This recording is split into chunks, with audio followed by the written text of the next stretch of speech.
Hi, welcome back. On this episode, we're going to change the Serpentine belt on a 2019 Hyundai Santa Fe XL with the 3.3 GDI in it. Don't forget to subscribe. It helps me out big time. I'm hoping to hit 1,000 subscribers in the next few months, so let's try to make that happen. And also check me out on Instagram at Car Garage. Let's get started. Alright, so I got the new replacement belt here. There's the part number on it. And it reads 25212, and then there's a space, and then 3C312. When we get the old one off, we'll double check and make sure they're the same length. So there's 110,000 kilometers on this belt. I looked at it a few months ago around January, and it looked like it was getting pretty weathered and cracked a bit, so it's time to change it. So if you look up videos on how to do this, they're going to do it differently than the way I'm going to do it. So I'm going to do it all from working from up top, working my way down, because that's how I would be doing it if I was broke down on the side of the road. This would be my first choice versus crawling underneath it. Ideally, I don't want to be underneath a vehicle on the side of the road. I typically want to limp as somewhere where I'm safe to work, where I don't have to worry about getting hit by vehicles. But if you don't have that option, you really don't want to be jacking up your car and crawling underneath. So we're going to do it all from up top, but I'll describe quickly how to do it the other way. And it will be easier to do, but it will be a lot more work to do it the other way. So if you're going to do this the way that the dealer will recommend you do it, and most videos that you'll see online will be the way that they do it, you're going to pull the passenger side front wheel off, and then there's a plastic guard. You're going to pull that off, and the underbelly protection. You're going to pull that guard off as well, and that will give you maximum access to the tension and everything you need to work on. And most of your work is going to be going through the wheel well. So we're not going to do that. We're going to do it where all we need is 2 sockets and a ratchet, but we are going to torque the one bolt after. But if you're on the side of the highway, all you would need is a 17 millimeter socket and a 19 millimeter socket and a ratchet. Alright, so the first thing you're going to want to do is identify where your tensioner pulley is, because that's what we're going to work to get the belt on and off.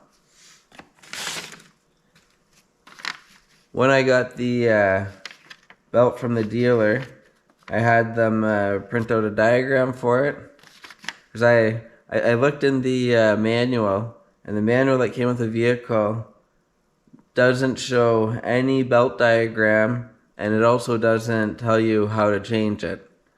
So, which I was surprised by that. And then the diagram that's on here is actually a mirror image of what we're actually working with. So the diagram they show as if you're on the engine looking forward, but we're actually the other way. So this is going to actually be a mirrored image, but this is what it looks like.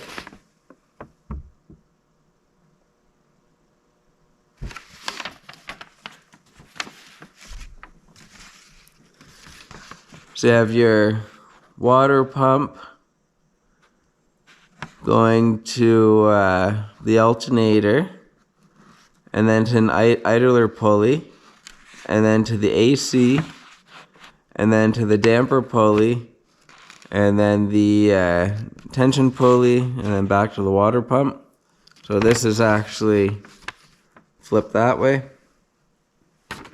So on the tensioner pulley, there's a pivot bolt, and we're going to loosen that off. And doing a Google search, it says it's torqued to 62 foot-pounds. So when we put it back together, we'll torque it back to there. and then there's another bolt that you get on once you loosen that off, and it will swing. If you don't loosen it off, you can probably force it, and it probably wouldn't spring back to where it's going to be, but we're going to loosen it off. So then when we pull the belt off and put the new one on, everything's going to sit back where they want to be.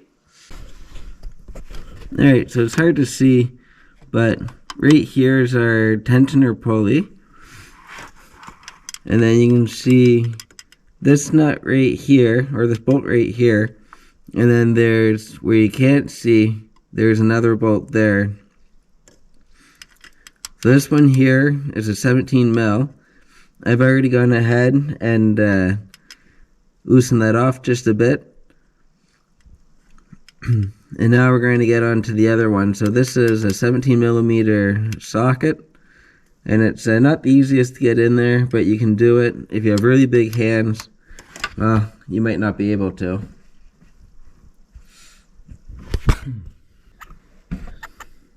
Alright, and I'm not sure if you can see or not. I put the 19 millimeter socket on the other bolt that you're going on to. That will allow you to actuate that idler, or that tension pulley. So you can still see right down there is the one bolt. You have your idler, or you have your tension pulley, and then off-centered to it you have where we're going to hook onto. Alright, so I got my ratchet on there, and you can see when I pull up on it that idler moves over, taking the tension off the belt. So it's hard to get the camera in there where you can see, but I'm going to pull up on that ratchet. So I'm pulling it so it's rotating towards the back of the vehicle.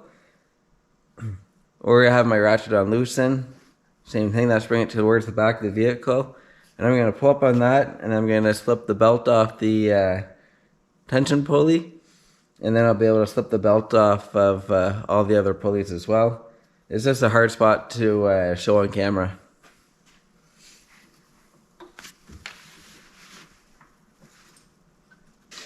Alright, I got the belt loose, and now I'm going to pull the belt out, keeping in mind how it was routed.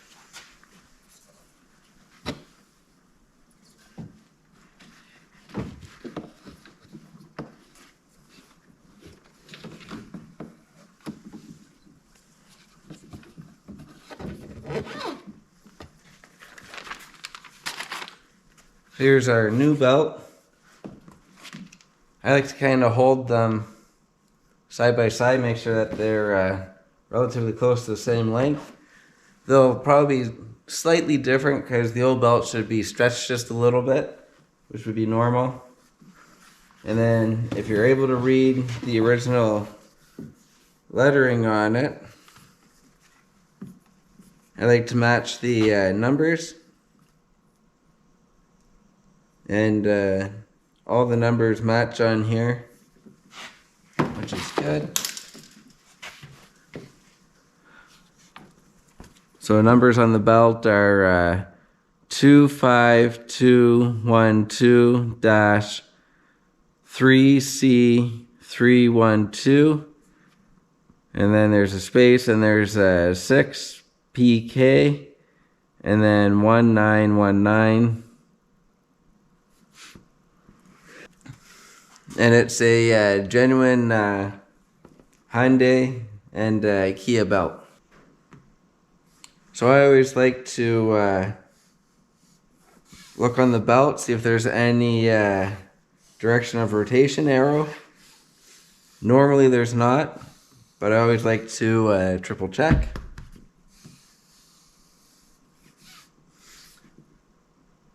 And when I don't see a rotation arrow on the belt, I always make it so the writing is facing out. So I'm looking down and in, I'm able to read it. So now we're going to slip the new belt in. It's going to be a little bit tricky, but we should be able to do it from up here.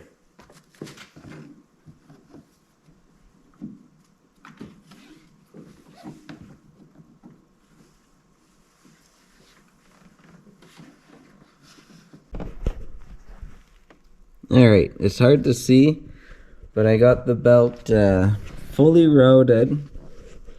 I just got to get the tensioner, get the tension off of it, so we're able to slip the belt the rest of the way on. But you can see on the idler pulley right here, there's that little cap on it covering the bolt, and I just have the belt wrapped all the way around with and around there. So when I do the tensioner, I just got to pull this and slip it onto that idler pulley. It's not going to be easy, but it should be pretty doable.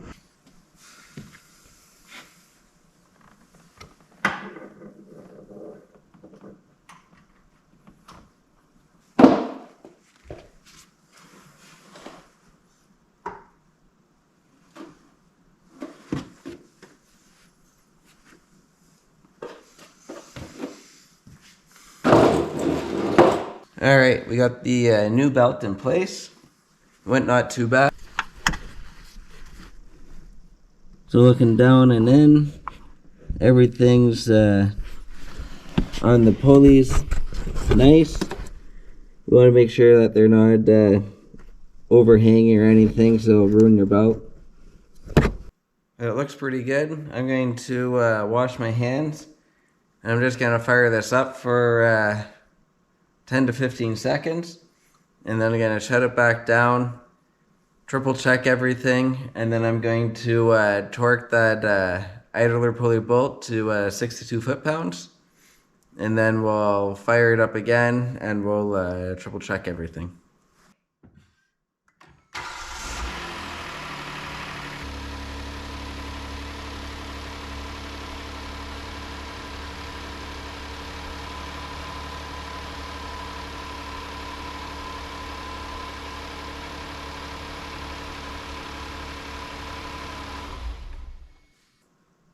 I just shut it off. Everything looked pretty good.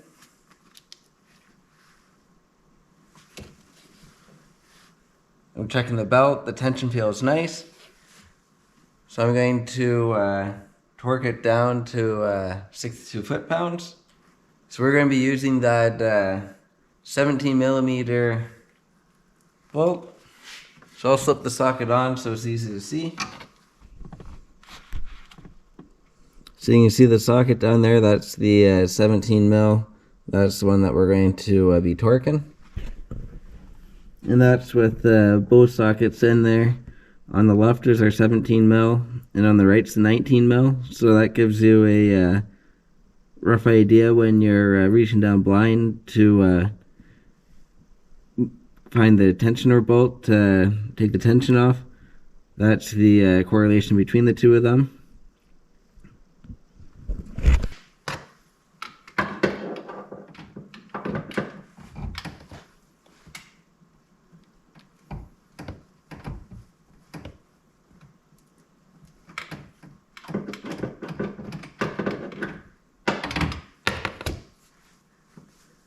Alright, we got it all tightened up. We're going to fire it up one more time just to do one last visual on it, and then we're going to call it good.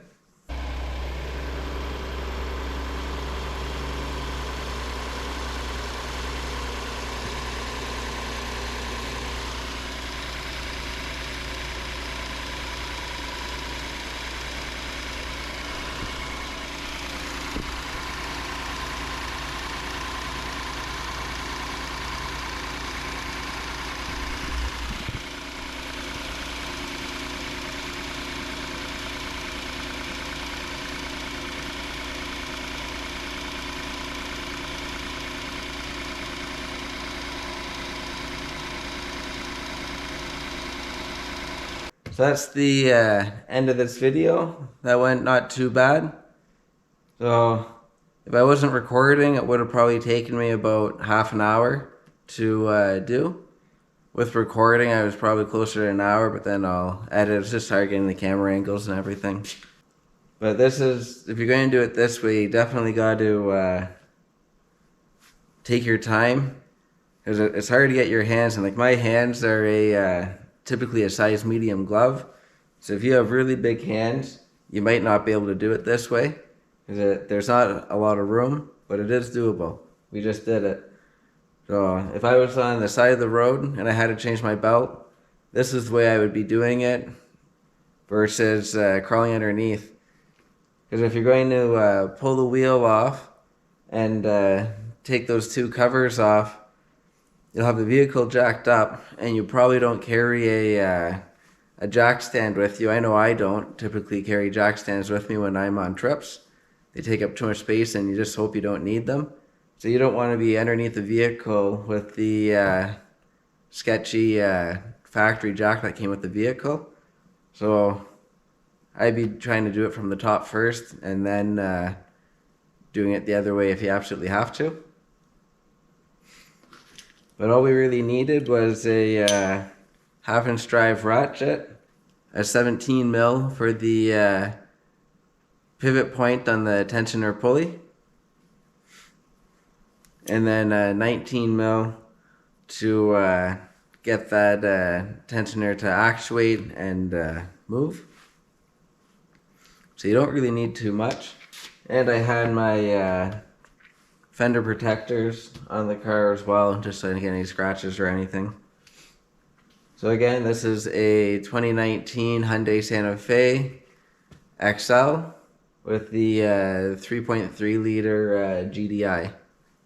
The old belt I always like to carry with me. This way, if I ever run into a situation, I can hopefully fix it on the side of the road and just put an old belt on, because an old belt's better than no belt, and worry about putting a new belt on at a later date if I were to ever break down on the side of the road for that reason. Don't forget to subscribe. It helps me out big time. Let's try to get to 1,000 subscribers sooner than later. So subscribing helps a lot. Thank you very much for everyone who's already subscribed. Thank you for everybody else that is subscribing still. And check me out on Instagram at Clower Garage. Have a great night.